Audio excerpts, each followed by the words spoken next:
ಗಾಂಧಿನಗರಕ್ಕೆ star ಕುಟುಂಬದ ಕುಡಿ entry ಕೊಡುತ್ತೆ ಅಂದರೆ ಸಹಜವಾಗಿ ದೊಡ್ಡ ನಿರೀಕ್ಷೆ ಇರುತ್ತೆ.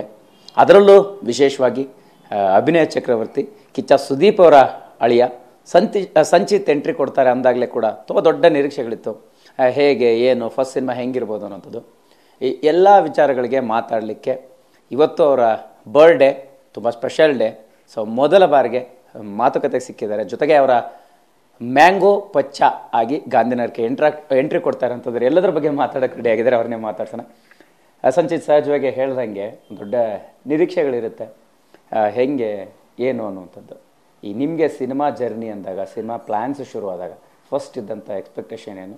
ಇವತ್ತು ಫಸ್ಟು ಬರ್ಡೇ ದಿನ ಎಂಟ್ರಿ ಕೊಡ್ತಾ ಇದ್ರೆ ಮೊದಲನೇದಾಗಿ ಹ್ಯಾಪಿ ಬರ್ಡೇ ಹೇಳ್ತಾ ನಿಮ್ಮ ಮಾತು.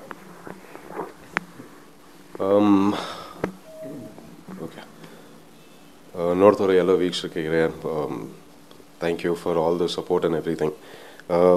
ಈಗ ಟೀಸರ್ ಬಗ್ಗೆ ಹೇಳಬೇಕಿತ್ತಂದರೆ ಆಫ್ಕೋರ್ಸ್ ಖಂಡಿತವಾಗ್ಲೂ ತುಂಬ ನಿರೀಕ್ಷೆ ಇತ್ತು. ಅಂದರೆ ಎಕ್ಸ್ಪೆಕ್ಟೇಷನ್ಸ್ ಎಲ್ಲ ಇದ್ದೇ ಇರುತ್ತೆ. ಬಟ್ ಅದಕ್ಕೆ ನಾವು ಸರೆಂಡರ್ ಆಗಿಬಿಟ್ರೆ ಅದು ನಾವು ಕೆಲವು ರಾಂಗ್ ಡಿಸಿಷನ್ಸ್ ತೊಗೊಳ್ಬೋದು. ಸೊ ನಾವೇನು ನಿಮಗೆ ಹೇಳ್ದಂಗೆ ಬೇಕಂತ ಒಂದು ಬೇಸಿಕ್ ಒಬ್ಬ ಲಾಂಚ್ ಆಗಿ ಒಬ್ಬ ಲೈಕ್ ಫ್ಯಾಮಿಲಿ ಬ್ಯಾಕ್ಗ್ರೌಂಡಿಂದ ಬರ್ತಾ ಇರುವಾಗ ಒಂದು ಬ್ಲೂ ಪ್ರಿಂಟ್ ಅಂತ ಒಂದು ರೆಡಿ ಇರುತ್ತೆ. ಯಾವಾಗ್ಲೂ ಜನ ಒಂದು ಎಕ್ಸ್ಪೆಕ್ಟೇಷನ್ ಅಂತ ಇದ್ದೇ ಇರುತ್ತೆ. ಅಂದರೆ ಒಂದು ಮಾಸ್ ಕಮರ್ಷಿಯಲ್ ಸಿನಿಮಾ ಅಂತ ಅದೆಲ್ಲ ಬಿಟ್ಟು ನಮ್ಮ what are teams main point is to do something different. Like ಈಗ ಇವತ್ತಿನ ಕಂಡೀಷನಿಗೆ, ಇವತ್ತಿನ ಸಿನಿಮಾಗೆ wanted to do something very different, something very new. So ಕರೆಕ್ಟಾಗಿ ಎಲ್ಲ ಕೂಡಿ ಬಂತು. ಕರೆಕ್ಟಾಗಿ ನಮ್ಮ ಡೈರೆಕ್ಟರ್ ಬಂದರು, ಕರೆಕ್ಟಾಗಿ KRG ಅವರು ಎಲ್ಲರೂ, ಅಂದರೆ ಇಟ್ಸ್ ಆಲ್ ಟೈಮಿಂಗ್. ಎಲ್ಲದು ಕೂಡಿ ಬಂದು ಈ ಥರದ ಒಂದು ಪ್ರಾಡಕ್ಟ್ ರೆಡಿ ಆಗಿರೋದು. ಎಸ್, ಸಹಜವಾಗಿ ಅದೇ ಇರುತ್ತೆ. ನಿಮಗೂ ಕೂಡ ಸಿನಿಮಾಗೆ ಎಂಟ್ರಿ ಕೊಟ್ಟಾಗ ಒಂದು ಪ್ರತಿ ಹೀರೋ ಕೂಡ ಒಂದು ಮಾಸ್ ಆಗಿರಬೇಕು, ಸೊ ಒಂದು ಬೇರೆ ಥರದ ಜಾನರಲ್ಲಿ ಇರಬೇಕು ಅನ್ನೋಂಥದ್ದು ಈ ಕಲ್ಪನೆಗಳು ಶುರುವಾದಾಗ ಹೆಂಗೆ ಪ್ಲ್ಯಾನ್ಸ್ ಇತ್ತು ಈ ಸಿನಿಮಾ ಇಂಡಸ್ಟ್ರಿಗೆ ಎಂಟ್ರಿ ಕೊಡೋ ಹಂತಕ್ಕೆ? ಅದು ಹೆಂಗೆ ಚೇಂಜ್ ಆಯಿತು ಅಂತ? ಅಂದರೆ ಫಸ್ಟ್ ಆಫ್ ಆಲ್ ನಾನು ಹೇಳ್ದಂಗೆ ಫಸ್ಟೇ ಬಂದ್ಬಿಟ್ಟು ಇಲ್ಲ ಒಂದು ಮಾಸ್ ಹೀರೋ ಆಗಬೇಕು ಅಂತ ಅದು ಸಾಧ್ಯನೇ ಇಲ್ಲ.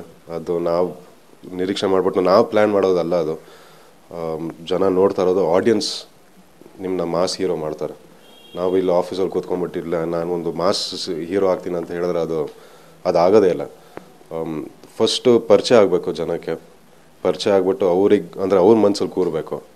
ಕೂತಾದ್ಮೇಲೆ ನಿಮಗೆ ಗೊತ್ತಾಗುತ್ತೆ ಯಾವಾಗ ವೆನ್ ದೇ ಆರ್ ಎಕ್ಸ್ಪೆಕ್ಟಿಂಗ್, ಅಂದರೆ ಈ ಥರ ಒಂದು ಸಿನಿಮಾ ಮಾಡಬೇಕಂತ ಅದು 100% ಗೊತ್ತಾಗುತ್ತೆ. ಎಲ್ಲದಕ್ಕಿಂತ ಮುಂಚೆ ಹೋಗ್ಬಿಟ್ಟು ಇಲ್ಲ ನಾನು ಈ ಥರ ಮಾಡ್ತೀನಿ, ಒಂದು 10 ಜನ ನಾವು ಹೊಡೆದ್ಬಿಟ್ಟು ಫೈಟ್ ಮಾಡ್ತೀನಿ ಅಂತ ಹೇಳಿದ್ರೆ ಅದು ಇವತ್ತಿನ ನನ್ನ ಪ್ರಕಾರ, ಐ ಆಮ್ ನಾಟ್ ಸೇಯಿಂಗ್ ಇದೇ ಒಂದು ಕರೆಕ್ಟ್ ಇದಂತ ಹೇಳ್ತಲ್ಲ, ನನ್ನ ಪ್ರಕಾರ ನಾನು ಹೇಳ್ತಾರದು ಇವತ್ತಿನ ಅಟ್ಮಾಸ್ಫಿಯರ್ ನೋಡಿದ್ರೆ, ಇವತ್ತಿನ ಆಡಿಯನ್ಸ್ ನೋಡಿದ್ರೆ first content is the main thing. ಮಿಕ್ಕಿದ ಆಮೇಲೆ ಇಟ್ಸ್ ಆಲ್ ವಾಟ್ ಫಾಲೋಸ್ ಅಷ್ಟೇ. ಅದಾದಮೇಲೆ ಅಂದರೆ ಅದನ್ನ ಮ್ಯಾನಿಪುಲೇಟ್ ಮಾಡೋಕ್ಕಾಗಲ್ಲ ಅಂತ ಹೇಳ್ತಾರದು.